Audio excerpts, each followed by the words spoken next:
Welcome back. My cat just snored like right as you did that. I don't know if you heard. Oh, bless you, big guy.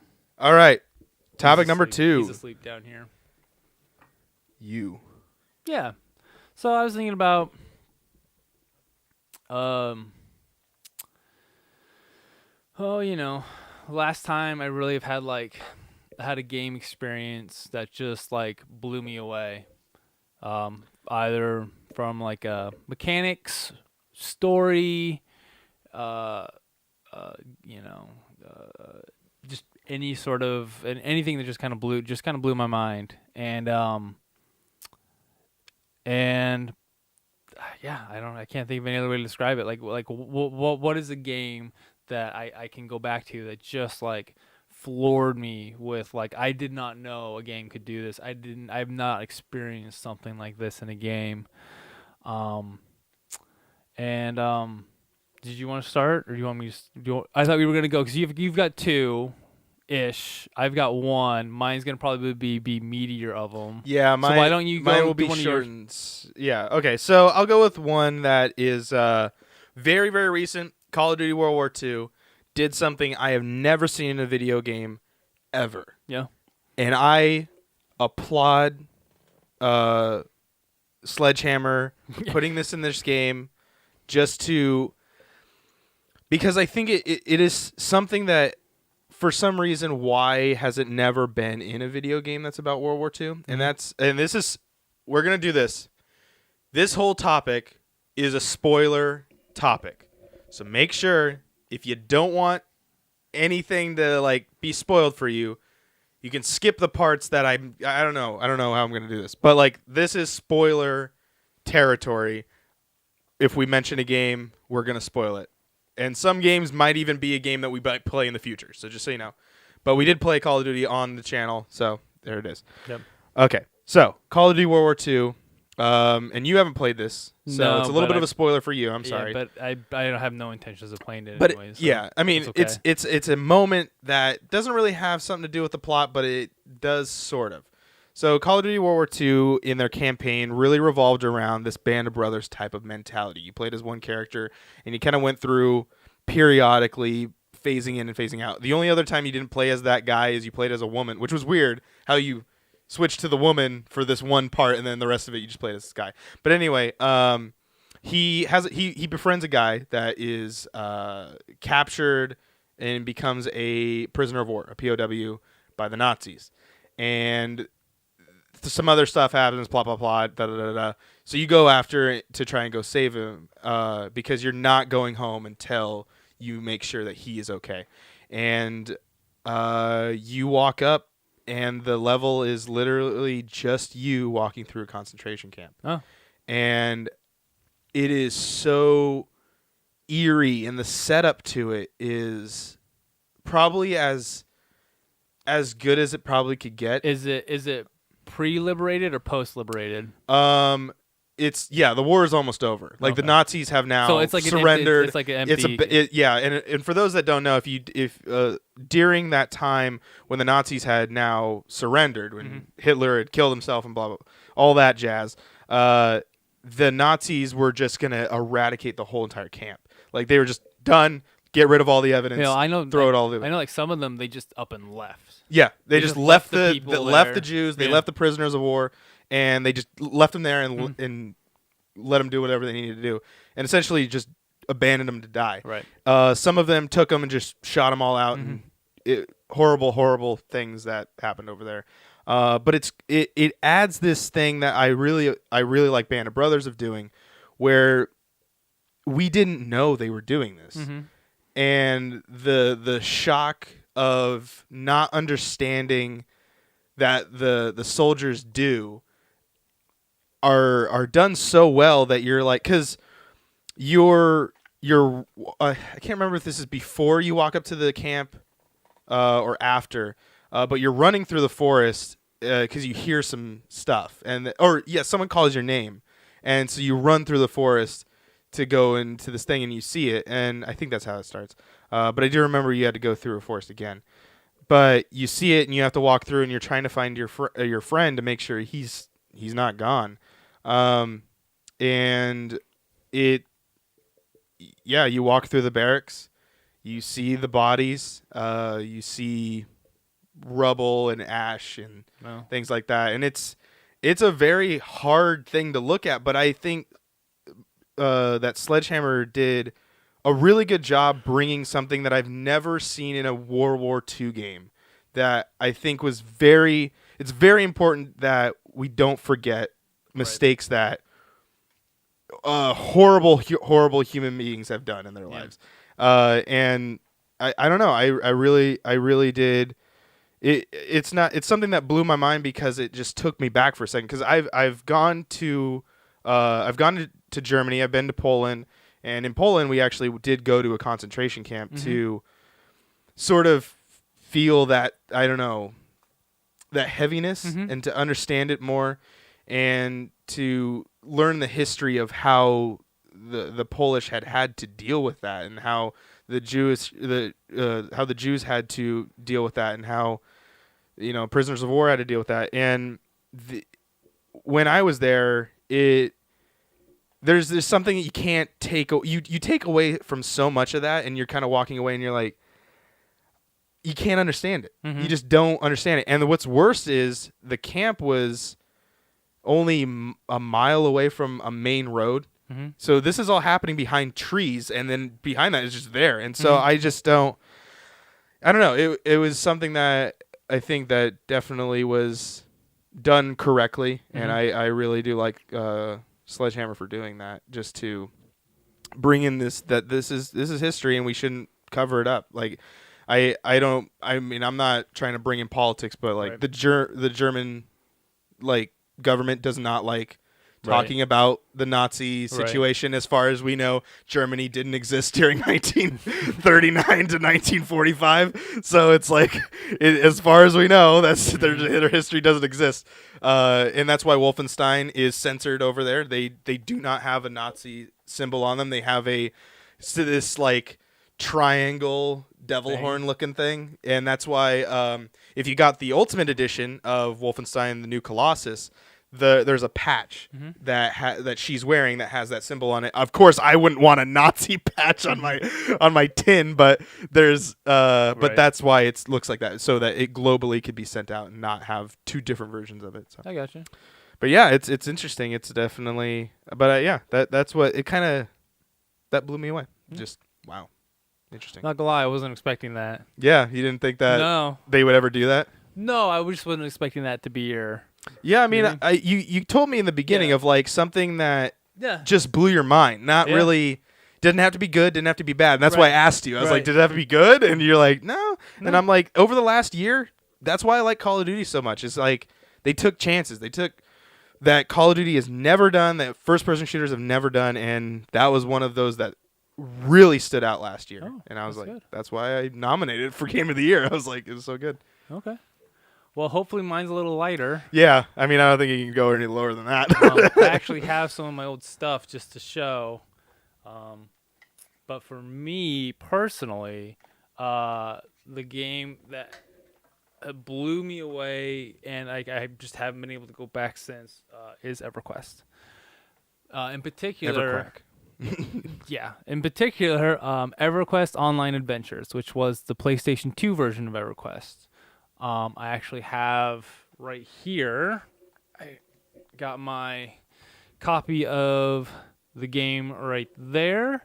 This is the pre-expansion one. I have the expansion as well, but this is the original, made by SOE, which I don't think is around anymore. Sony Online Entertainment? Yeah, I think they are gone. No, I think they're gone. Yeah, I think they're gone. But they are the ones that made even the original EverQuest. Yeah. And then I've got my guidebook here with the expansion for EverQuest Online Adventures Frontiers, which I don't know if you can see on the camera. This is worn to pieces. The pages are like this disgusting yellow. I've spilt so much like soda, and I've got like notes written everywhere. I've taken this book basically to hell and back. It's got all of the items, like the last like half of it is just nothing but gear and their stats. thousands of players, hundreds of choices, or Yeah. thousands of players, hundreds of challenges, Yeah. one game. Yeah, literally. Yeah. Whoa! Yeah. These are all your cards. Yep. You kept all of them? Yep.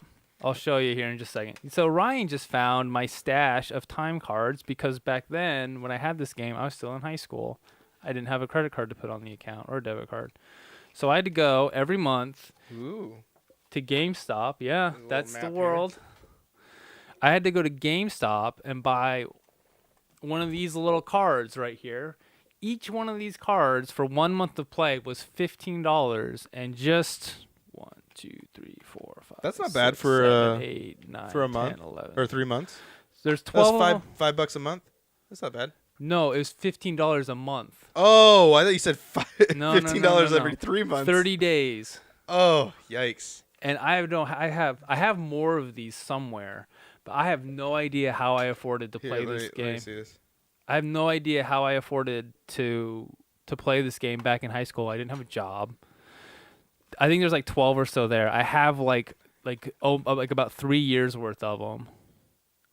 Okay, so I know yikes. I know I have So more than times that. 3 and then times 15. Yeah. Whoa! Yeah. $540 you spent on this game just to in play time it. cards. Just in and I love this game. I mean this is the same. This is how much WoW is a month. $15 a month. I know that always kills me though. That's why I don't play it. I'm like, Um, dang, $15. Like But Xbox Live is like essentially $5 a month, right? If you buy a year or something. yeah, about yeah. But this game, I can still remember making my first character, doing like your first set of quests inside your town, and I was a dark elf, so I was in Narek, and Narek is underground. It's like I didn't get to see like the world Yeah. until I was like level 6 or so, and that was a few hours of gameplay. And the second I remember walking out of the cave, and it's just world, and I just am literally like, what is this? Where did the games? I started in the wrong area. I'm like, what? Like in my mind, like I can't think of any game that really has literally blown my mind to that sort of scale, because like when I had friends who were telling me, oh yeah, you should come play, because when this came out, this was back when the PlayStation 2 just got the network adapter. I did notice that it does say AOL dial-up compatible. Yeah, So no, you I didn't. had I that didn't. going Yeah, for no, yourselves. no. We didn't have broadband at the time, so No. we did. I think we still were using AOL at the time. Broadband and dial-up. Mm-hmm. Not very many games had the both. Mhm. Not very many games had both. No. Dang, That was why I couldn't play SOCOM online, because we didn't have broadband. You had to have broadband to play SOCOM online. We got it eventually, but I used to play like Tony Hawk's Pro Skater 4. A lot of my friends on there were like, "Hey, you should come play this with us." And I remember getting a free week trial disc in the mail from Sony, and being like, "Hey, try this out." And so I did, and I immediately went out when that trial ended and bought the game. And it's the first time where I literally have been like, I can run from this coast to this coast and not see a single loading screen, and I will be running for like 4 hours. That's crazy. Um, It's insane how like. First off, this box art is I like love EverQuest is box very art. It's so retro. it's very very like retro high fantasy. what do they call it? Like you'd see this on like a bus or like not a bus, like on a van, like this, yeah, I get you. like a very what do they call heavy metal Yeah. like look to it. Yeah, it's very like classic RPG style. Mm-hmm. And same thing with like this book. I don't think you can really see like how worn out this book is on the camera, but like I've got notes everywhere. I've been through. I mean, the spine is just destroyed because I've been on like just every page. This lists all the quests from like 1 to 50 up to your weapon. Your like I wouldn't say it wasn't called relic weapon, but it was like you would at level 49 you would get like these super awesome weapons. But It does yeah. say not valid for purchase if open, not for resale by prior owner, mm-hmm. which is interesting because like I've never seen this game ever. Yeah. Like, and I think the only reason why is because people were kind of stuck with it. They can't. And I think maybe GameStop was like, no, we can't take it back. Yeah, Sorry. that's because once you use this this activation key, it's set. Yeah. But I remember when I was because once you get to about level 15 or so is when they send you out of the town to in Narok, they send you to Freeport, which is like the big like central hub on the east coast of the continent, right? I'll actually show you on the map because you can see. I don't know if you can really see on here, but I started here in Narok. Okay. I'm just showing Ryan here so you can get an idea. To run from here to there was about 45 minutes. Holy crap. To run, I don't know if you can see again. You can show by like distance of your finger. Yeah. To run from here, from here on Narok, that's where I started, to here, which is Freeport, which is where my bottom finger is, it was about 40 minutes to a half an hour. I remember, again, I'm just going to kind of show here. I went on a journey when I hit level 15. A journey. No, I'm not joking. I went on a journey just to see what I could find. And when I was around level 15, I ran from Narok here. I ran all the way up past Facefire because I wanted to get to Hallis because I wanted to see the Barbarian and starting zone, not knowing that Narok's were Dark Elves were evil and Barbarians were good. So like if I went to the town, it would have been killed. Everyone would annihilate you. I didn't know that. But I wanted to go see, but there's this mountain range that cuts through the middle. So I went up all the way up to Facefire. This was like 3 hours of running to here, and I hit a mountain range that I couldn't go over. So I was like, shit. So I ran. Oh my God! Why? The mountain range all the way down. I remember seeing Broken Skull. Which is this mountain island. With this island with a big like skull on the top. Yeah. Went all the way down there. Went to Grob, which is an evil town where the troll started. Got that little flight path there, and then I finally met the end of the mountain range. Turned around, and then went all the way back up. And I died around somewhere in here, and then put me back in Narok. Oh. That was like 9 hours of running around. Yikes. And that experience is, as ridiculous as it sounds, is probably my most cherished like MMO experience of all time because the sites that I saw, like up in here, there's this big statue of this barbarian, like it's like 100 feet tall. He's got this big like glowing shield, and he's like swinging a hammer, and it was like the coolest thing. Like, oh, this is so cool. And then you go down, and I came across. It's weird how they just didn't continue this. Like, how are they not making enough money off of this thing? Oh, this is the PlayStation 2 version. The PC version is still active and going. The one from 1996 or 97. Do we need to go and like maybe try this? I do have an original EverQuest account. I don't remember the passwords for it. I'm sure you can recover. I'm sure I can too. It is. I mean, I would not be against it to give it a shot to record maybe a couple episodes. Well, the thing is it is a traditional MMO. Oh, so it's and dirty. This is a pre-WoW MMO. Dirty. It's very, very different. Unless they've changed the original PC version throughout the years, because they still release DLC for it. Yeah. Well, my thing is I mean, more specifically, why did they not continue making to the PS3 to the PS4? Oh, so they stopped continuing this one because I think they shut down the servers for the PlayStation 2 version. I think in 2011 or 2012. It's relatively recent. No. Yes. And that was just because the player base has moved on. Yeah, but why didn't they continue it to PS3? Is my questioning. Like, why did they not do like a GTA 5 type of thing where like if you own the game over here, you can bring your account right over to GTA Online? I don't know. I know because the thing is on the PlayStation 3, Sony Online Entertainment made DC Universe Online. Yeah. So they just were like, all right, we did EverQuest. Like, we're moving on. Well, they still do EverQuest. They still support but the I first mean, one. like, There's EverQuest 2 on the PC as well, still. Yeah, but I mean, like, my thing was they just stopped doing it. Because now what's interesting is because DC Universe Online is also on Xbox. Yeah, so because SOE dissolved and they sold the rights to that game to a different company. That's why it's on. Okay. That's why it's on Xbox now. It's just weird. What could have been? Like that could have continued on. Yeah, no, it's just the player base wasn't there. But could have made another one. Everybody moved PS3 on version. to, because like a lot of my friends, we moved on to Final Fantasy 11, and then we eventually moved on to WoW, and now a lot of myself and us are back on Final Fantasy 14. Yeah. If this was up, I would be like, yeah, I'm going in. I'm reactivating my account. Check it out. I wanted to do that before the servers were down, just to go on and just One see last it one time. more time. One But last I didn't. ride. I didn't. I missed the day that they were doing it.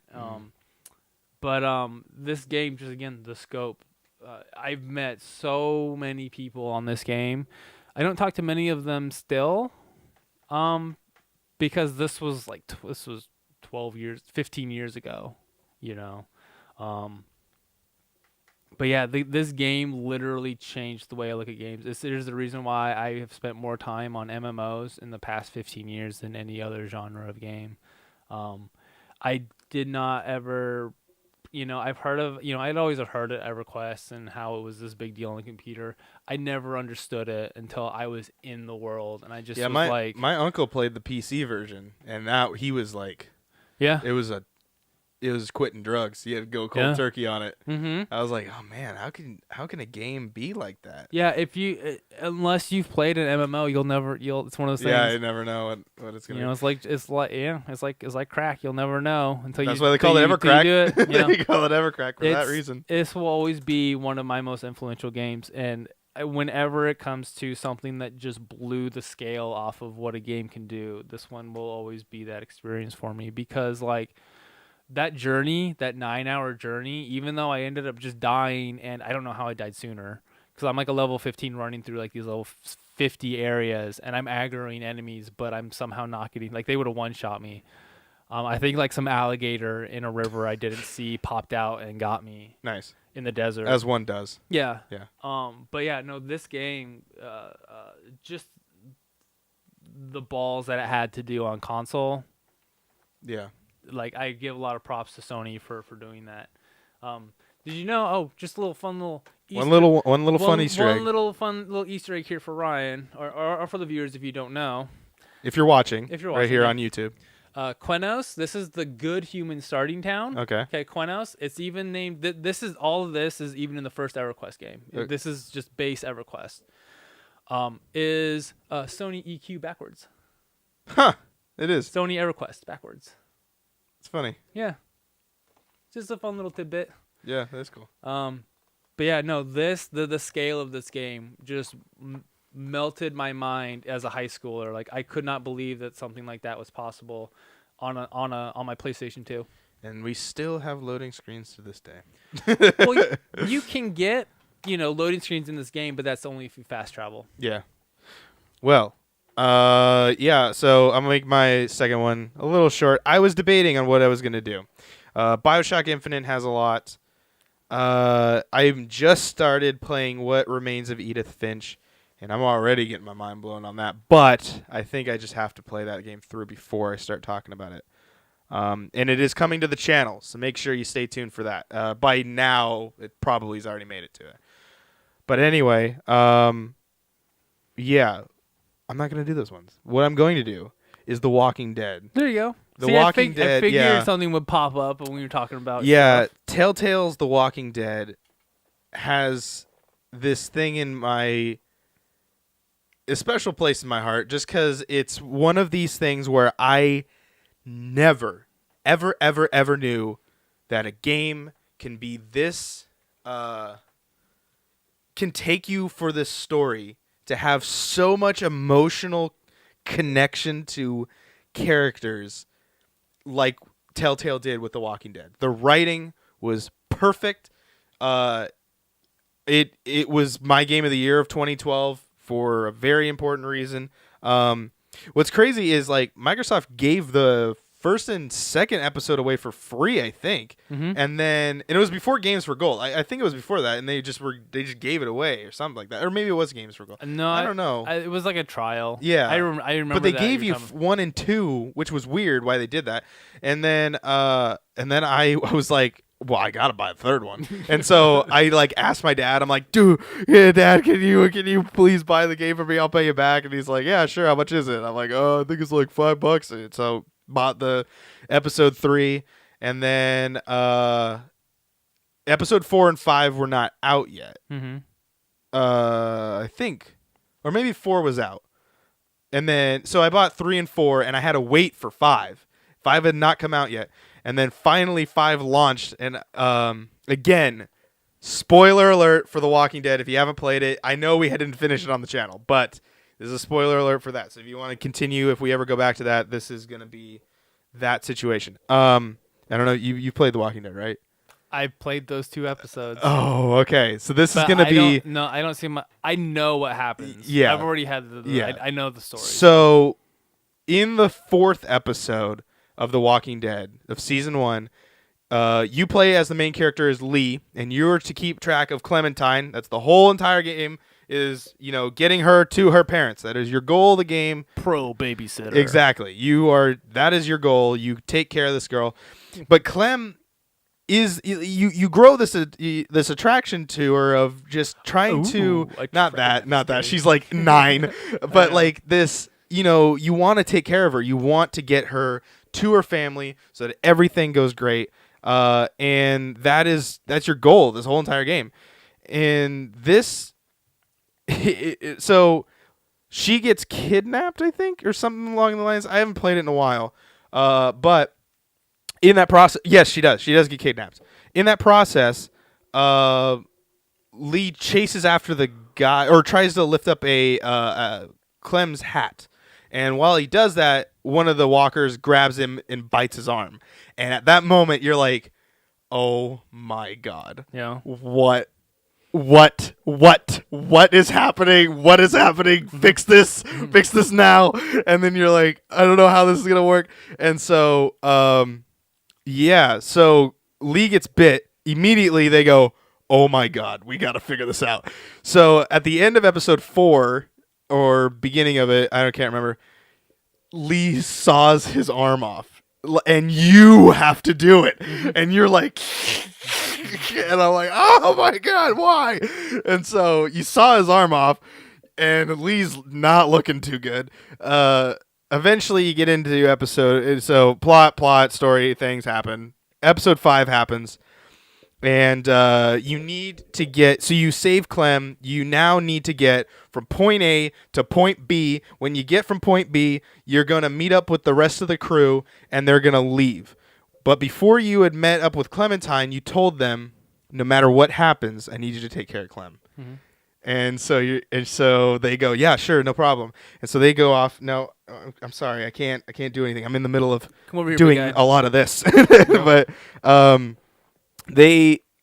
so you tell them, take care of Clem. So you go and you save Clem, and now you need to get from point this hotel to this alleyway so you can escape out of the city.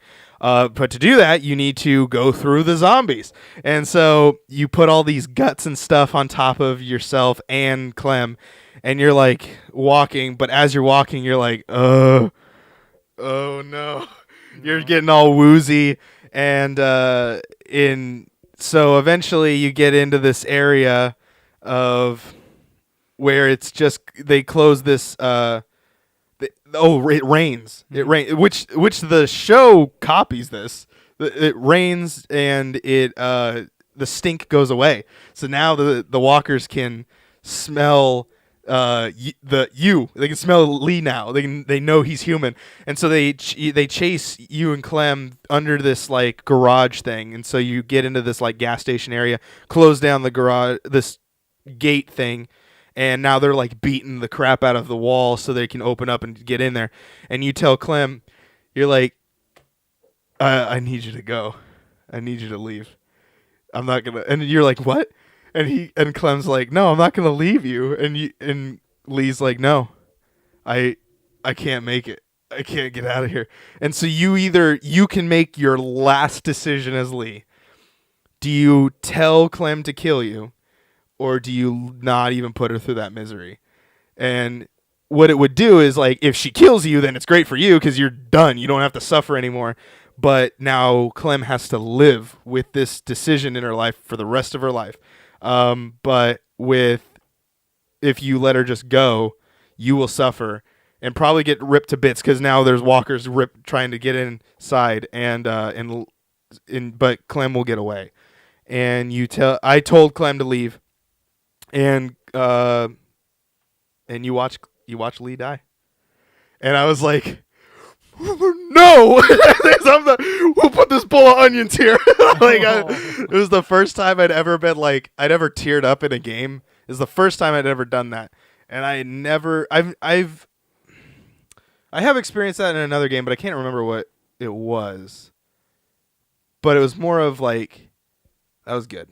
That was good. And with The Walking Dead, I was like, I can't believe I've never dealt with a character that's gone out like that, of where he's chosen so much. Obviously I got to choose my decision, but but I've never seen a character like that sacrifice himself so much when there was not that much to lose. You didn't need to save Clem. Why did you even help her in the first place? You could have easily ran off, did your own thing. But you've grown this attachment to all these characters, and throughout that game, there's people that die that you're like, oh my god, I can't believe he just died. And it's usually based on your decisions. But yeah, The Walking Dead is one of those games that episode 5 of the first season of Walking Dead will always be remembered to me because it was so emotional and it blew my mind that I'd never seen a main character just die like that. And yeah, I mean, there's other times where obviously it's not original for the main character not to die. I mean, there's times where he dies and he or she will die, and you're kind of like, oh, I don't know what. I don't know. Kind of move on from it. Yeah. But The Walking Dead had so much emotional choices in there that I just it's one of those things. I know that feeling. I had that feeling with Seven and Eris. You got skewered. All right. Well, I guess we're moving on to our third and final topic.